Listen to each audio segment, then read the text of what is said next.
Hi hello ಎಲ್ರಿಗೂ ನಮಸ್ಕಾರ. Welcome back to my YouTube channel ಕಾವ್ಯಂ ದೊಡ್ಡ ಮನೆ ಯೂಟ್ಯೂಬ್ ಚಾನಲ್. ಬರ್ರಿ ಇವತ್ತು ಜೋಳ ರೊಟ್ಟಿ ಮಾಡೋ ಸುಲಭ ಇದನ್ನು ಹೇಳ್ಕೊಡ್ತಾನೆ ನೋಡಮ್ ಬರ್ರಿ. ಒಂದು ಪಾತ್ರೆ ನೀರು ಹಾಕ್ರಿ, ನೀರಿಗೆ ಒಂಚೂರು ಕಲ್ಲುಪ್ಪು ಹಾಕ್ರಿ. ನೀರು ಚೊಲೋತ್ನೇ ಕುದಿತಲ್ರಿ, ಕುದ್ದಾದ್ಮೇಲೆ ಜೋಳದ ಹಿಟ್ಟು ಹಾಕ್ರಿ. ಈ ಜೋಳದ ಹಿಟ್ಟು ಚೊಲೋತ್ನೇ ಕುದಿಬೇಕ್ರಿ 2-3 ನಿಮಿಷ. ಕುದಿಯೋ ಹೊತ್ತಿಗೆ ಈ ಥರ ನಡುಗೆ ಸ್ಪೂನ್ ಇಡ್ಬೇಕ್ರಿ. ಯಾಕಪ್ಪ ಇಡ್ತವೆ ಅಂದರೆ ಹಿಟ್ಟು ಚೊಲೋತ್ನೇ ಬೈತೈತ್ರಿ. ಈ ಥರ 2-3 ಸರಿ ಆ ಕಡೆ ಈ ಕಡೆ ಮಾಡಿ ಒಳಗಡೆ ಹಿಡಿದ ಹಿಟ್ಟೆಲ್ಲ ಚೆನ್ನಾಗಿ ಚೊಲೋತ್ನೇ ಬೈತೈತ್ರಿ.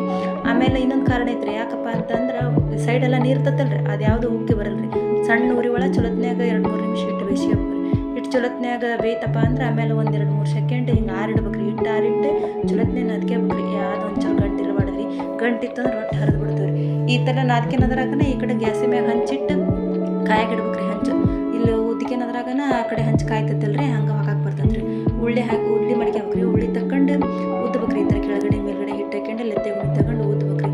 ಉದ್ದ ಹೊತ್ತಿಗೆ ಒಂಚೂರು ಈ ಥರ ಸೈಡ್ ಇರುತ್ತಲ್ರಿ ರೊಟ್ಟಿದ ಅರು ಕಟ್ಕೋಬೇಕ್ರಿ. ಅರು ಕಟ್ಕೊಂಡು ಮತ್ತೆ ಕೆಳಗಡೆ ಮೇಲ್ಗಡೆ ಹಿಟ್ಟು ಹಾಕ್ಕೊಂಡು ಈ ಥರ ಉದ್ದಬೇಕ್ರಿ. ಯಾಕಪ್ಪ ನಾವು ಲೆತ್ತೆ ಉಣಿಗೆ ಕವರ್ ಹಾಕೇವಿ ಅಂತಂದ್ರೆ ಬರೀ ಲೆತ್ತೆ ಉಣಿ ತಗೊಂಡು ಉದ್ದಿದ್ರೆ ರೊಟ್ಟಿ ಹರಿತೇವೆ. ಹಾಗಾಗಿ ಇದೊಂಥರ ರೊಟ್ಟಿ ಉದ್ದಕ್ಕೆ ಒಂಥರ ಟಿಪ್ಸ್ ರೀ ಇದು. ಲೆತ್ತೆ ಗುಣಿಗೆ ಕವರ್ ಹಾಕ್ಯಬೇಕ್ರಿ. ಅವಾಗೆಲ್ಲ ಎಲ್ಲರೂ ಬಡಿತಿದ್ರಿ, ಇವಾಗ ಯಾರು ಬಡಿತಾ ಇಲ್ರಿ. ಈ ಥರ ನಮ್ಮ ಕಡೆ ಎಲ್ಲ ಉತ್ತರ ಕರ್ನಾಟಕ ಜನ ಒಂದಿಷ್ಟು ಜನ ಬಡಿತಾರ್ರಿ, ಒಂದಿಷ್ಟು ಜನ ಲೆತ್ತೆ ಉಣಿ ತಗೊಂಡು ಹಿಂಗೆ ಉತ್ತಾರ್ರಿ. ಕವರ್ ಕಟ್ಟಿದ್ರೆ ಹರಿಯಲ್ಲ ನೋಡ್ರಿ. ಆಮೇಲೆ ಹಂಚು ಕಾಯ್ದು ಊಟಿನ ರೊಟ್ಟಿ ಹಾಕ್ಬೇಕ್ರಿ. ಹಾಕಿ ಅದು ಒಂದು ಸೈಡ್ ನೀರು ಹಚ್ಬೇಕ್ರಿ. ಯಾಕಪ್ಪ ನೀರು ಹಚ್ತವೆ ಅಂತಂದ್ರೆ ಕೆಳಗಡೆ ಹಿಟ್ಟು ಇರ್ತೈತಲ್ರಿ, ಅದು ಹಿಟ್ಟು ಹೋಗಕ್ಕೆ ನೀರು ಹಚ್ಚಿರ್ತವೆ. ಅದೆಲ್ಲ ಹಿಟ್ಟು ಹೋಗತ್ರಿ ನೀರು ಹಚ್ಚಿದ್ರೆ. ಇದು ಒಂದು ಕಡೆ ನೀರು ಹಚ್ಚಾದ್ಮೇಲೆ ಒಂದೆರಡು ನಿಮಿಷ ಬೆಂದ್ರೆ ಸಾಕ್ರಿ. ಆಮೇಲೆ ಈ ಕಡೆಗೆ ನೀರು ಹಚ್ಚೋದು ಬೇಡ್ರಿ. ಹಂಗೆ 1-2 ನಿಮಿಷ ಬೇಯಿಸ್ಕೋಬೇಕ್ರಿ. ಬೆಂದಾದ್ಮೇಲೆ ಮತ್ತೆ ತಿರುಗಿ ಹಾಕ್ಬೇಕ್ರಿ.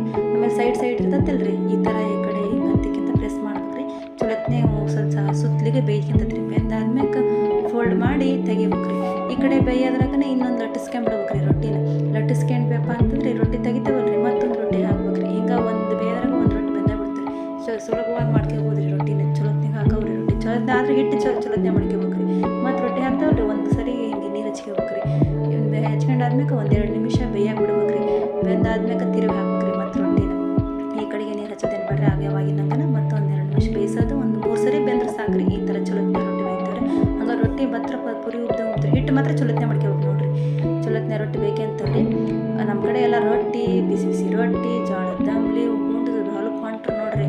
ಸಖತ್ತಾಗಕ್ಕವ್ರಿ ರೊಟ್ಟಿ ಮಾತ್ರ. ರೊಟ್ಟಿ, ಬೆಂಡೆಕಾಯಿ ಫ್ರೈ, ಮೂಲಂಗಿ ಸೊಪ್ಪು, ಈರುಳ್ಳಿ, ಸೌತೆಕಾಯಿ, ಕೆಂಪು ಚಟ್ನಿ ನೋಡ್ರಿ. ಚಲೋ ಹಾಕೋ ರೊಟ್ಟಿ ಮಾತ್ರ ಒಂದು ಸರಿ ಟ್ರೈ ಮಾಡಿ ನೋಡ್ರಿ. ಪ್ಲೀಸ್ ನಮ್ಮ ಚಾನಲ್ನ ಸಬ್ಸ್ಕ್ರೈಬ್ ಮಾಡಿರಿ. ಎಲ್ರಿಗೂ ಒಳಿತಾಗಲಿ, ಎಲ್ರಿಗೂ ಶುಭವಾಗಲಿ.